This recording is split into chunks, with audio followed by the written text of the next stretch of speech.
ओम नमो भगवते वासुदेवाय। 20वें अध्याय में पुरु के वंश, राजा दुष्यंत और भरत के चरित्र का वर्णन। तो श्री सुखदेव जी कहते हैं, परीक्षित, अब मैं राजा पुरु के वंश का वर्णन करूंगा। इसी वंश में तुम्हारा जन्म हुआ है। इसी वंश के वंशधर बहुत से राजऋषि और ब्रह्म ऋषि भी हुए हैं। पुरु का पुत्र हुआ जन्मेजय। जन्मेजय का प्रचिन्वान, प्रचिन्वान का प्रवीर, प्रवीर का नमस्तु, नमस्तु का पुत्र हुआ चारुपद। चारुपद से सुद्यु, सुद्यु से बहुगव और बहुगव से संयाति, संयाति से अहंयाति और अहंयाति से रौद्राक्ष हुआ। परीक्षित, जैसे विश्वात्मा प्रधान प्राण से 10 इंद्रियां होती हैं, वैसे ही घृताची अप्सरा के गर्भ से रौद्राक्ष के 10 पुत्र हुए। ऋतेयु, कुक्षेयु, स्थंडलेयु, कृतेयु, जलेयु, संतलेयु, धर्मेयु, सत्येयु, व्रतेयु और सबसे छोटा वनेयु। परीक्षित, उनमें से ऋतेयु का पुत्र रंतिभार हुआ। रंतिभार के 3 पुत्र हुए, सुमति, ध्रुव और अप्रतिरथ। अप्रतिरथ के पुत्र का नाम था कर्ण और कर्ण का पुत्र मेघादित्य, मेधातिथ हुआ। इसी मेधातिथ से प्रस्कर्ण आदि ब्राह्मण उत्पन्न हुए। सुमति का पुत्र रैव्य हुआ। इसी रैव्य का पुत्र दुष्यंत था। एक बार दुष्यंत वन में अपने कुछ सैनिकों के साथ शिकार खेलने के लिए गए हुए थे। उधर ही वे कर्ण मुनि के आश्रम पर जा पहुंचे। उस आश्रम पर देव माया के समान मनोहर एक स्त्री बैठी हुई थी। उसकी लक्ष्मी के समान अंग कांति से वह आश्रम जगमगा रहा था। उस सुंदरी को देखते ही दुष्यंत मोहित हो गए और उससे बातचीत करने लगे। उसको देखने से उनको बड़ा आनंद मिला। उनके मन में काम वासना जागृत हो गई। थकावट दूर करने के बाद उन्होंने बड़ी मधुर वाणी से मुस्कुराते हुए उससे पूछा कि कमल दल के समान सुंदर नेत्रों वाली देवी, तुम कौन हो और किसकी पुत्री हो? मेरे हृदय को अपनी ओर आकर्षित करने वाली सुंदरी, तुम इस निर्जन वन में रहकर क्या करना चाहती हो? सुंदरी, मैं स्पष्ट समझ रहा हूं कि तुम किसी क्षत्रिय की कन्या हो, क्योंकि पुरुवंशियों का चित्त कभी अधर्म की ओर नहीं झुकता। शकुंतला ने कहा कि आपका कहना सत्य है। मैं विश्वामित्र जी की पुत्री हूं। मेनका अप्सरा ने मुझे वन में छोड़ दिया था। इस बात के साक्षी हैं मेरा पालन पोषण करने वाले महर्षि कर्ण, वीर श्रोमणी। मैं आपकी क्या सेवा करूं? कमल नयन, आप यहां बैठिए और हम जो कुछ आपका स्वागत सत्कार करें उसे स्वीकार कीजिए। आश्रम में कुछ नीवार तिन्नी का भात है। आपकी इच्छा हो तो भोजन कीजिए और जचे तो यहीं ठहरिए। दुष्यंत ने कहा, सुंदरी, तुम कुशिक वंश में उत्पन्न हुई हो, इसलिए इस प्रकार का आतिथ्य सत्कार तुम्हारे योग्य ही है, क्योंकि राजकन्याएं स्वयं ही अपने योग्य पति को वर्ण कर लिया करती हैं। शकुंतला की स्वीकृति मिल जाने पर देश, काल और शास्त्र की आज्ञा को जानने वाले राजा दुष्यंत ने गांधर्व विधि से धर्मानुसार उसके साथ विवाह कर लिया। राजर्षि दुष्यंत का वीर अमोघ था। रात्रि में वहां रहकर दुष्यंत ने शकुंतला का सहवास किया और दूसरे दिन सवेरे वे अपनी राजधानी में चले गए। समय आने पर शकुंतला को एक पुत्र उत्पन्न हुआ। महर्षि कर्ण ने वन में ही राजकुमार के जात कर्म और संस्कार विधि पूर्वक संपन्न किए। वह बालक बचपन में ही इतना बलवान था कि बड़े बड़े सिंहों को बलपूर्वक बांध लेता और उनसे खेला करता। वह बालक भगवान का अंशावतार था।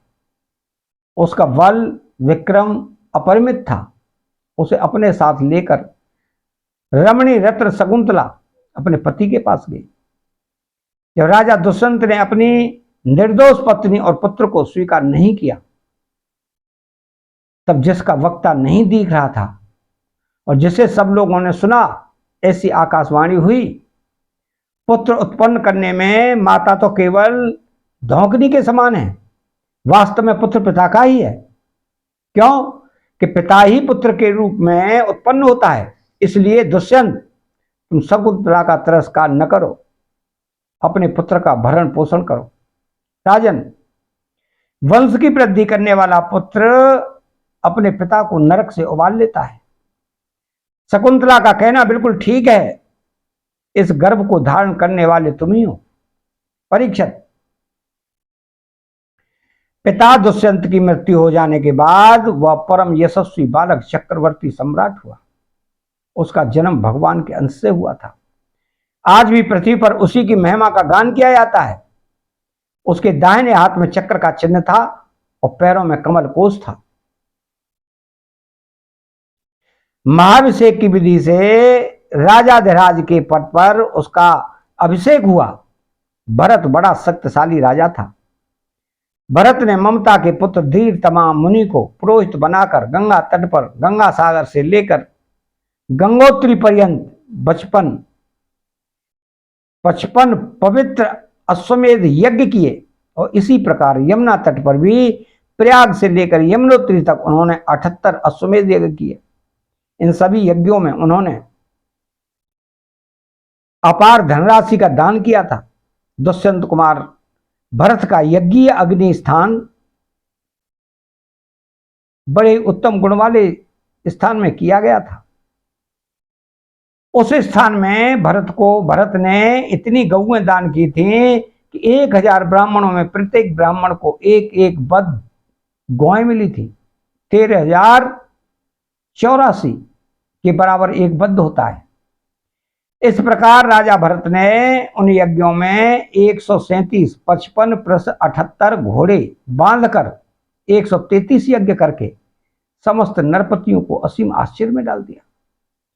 इन यज्ञों के द्वारा इस लोक में तो राजा भरत को परम यश मिला ही, अंत में उन्होंने माया पर भी विजय प्राप्त की और देवताओं के परम गुरु भगवान श्री हरि को प्राप्त कर लिया। यज्ञ में कर्म होता है मसनार। उसमें भरत ने स्वर्ण से विभूषित श्वेत दांतों वाले तथा काले रंग के 14 लाख हाथी दान किए। भरत ने जो महान कर्म किया वह न तो पहले कोई राजा कर सका था और न तो आगे ही कोई कर सकेगा। क्या कभी कोई हाथ से स्वर्ग को छू सकता है? भरत ने दिग्विजय के समय किरात, हूण, यवन, अंध्र, कंक, खग, शक, म्लेच्छ आदि समस्त ब्राह्मण द्रोही राजाओं को मार डाला।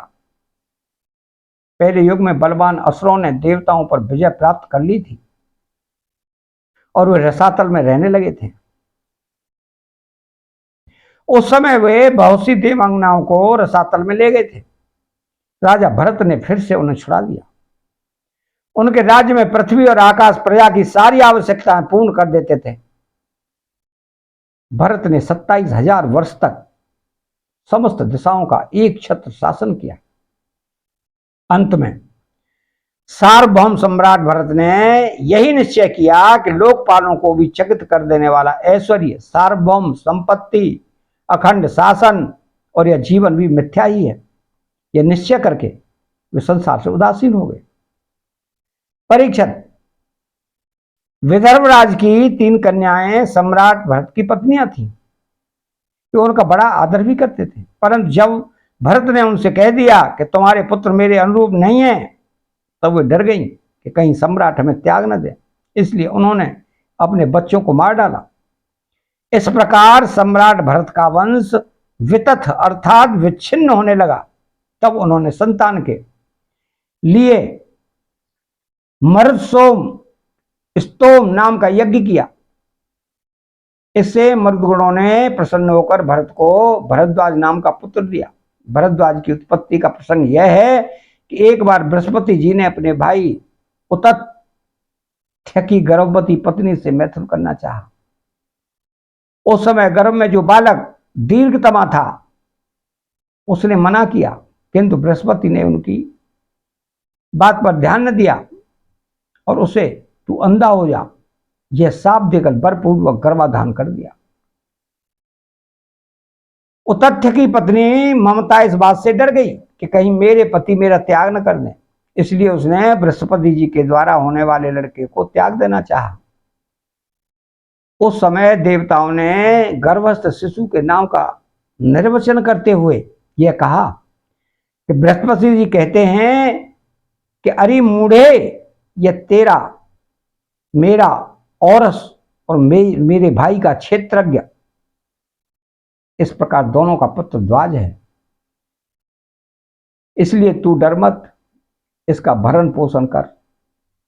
इस पर ममता ने कहा, बृहस्पति यह मेरे पति का नहीं, हम दोनों का ही पुत्र है, इसलिए तुम ही इसका भरण पोषण करो। इस प्रकार आपस में विवाद करते हुए माता पिता दोनों ही उसको छोड़कर चले गए। इसलिए हम लड़के का नाम भरद्वाज हुआ। देवताओं के द्वारा नाम का ऐसा निर्वचन होने पर भी ममता ने यही समझा कि मेरा यह पुत्र वितथ अर्थात अन्यान्य से पैदा हुआ है, अतः उसने उस बच्चे को छोड़ दिया। अब मर्दगणों ने उसका पालन किया और जब राजा भरत का वंश नष्ट होने लगा तो उसे लाकर उनको दे दिया। यही वितथ भरद्वाज भरत का दंतक पुत्र हुआ। अतः 20वां अध्याय ही समाप्त होता है। चैनल को सब्सक्राइब करें, बेल आइकन घंटी को दबाएं, कमेंट बॉक्स में श्री राधे कृष्ण कहें। जय श्री कृष्ण।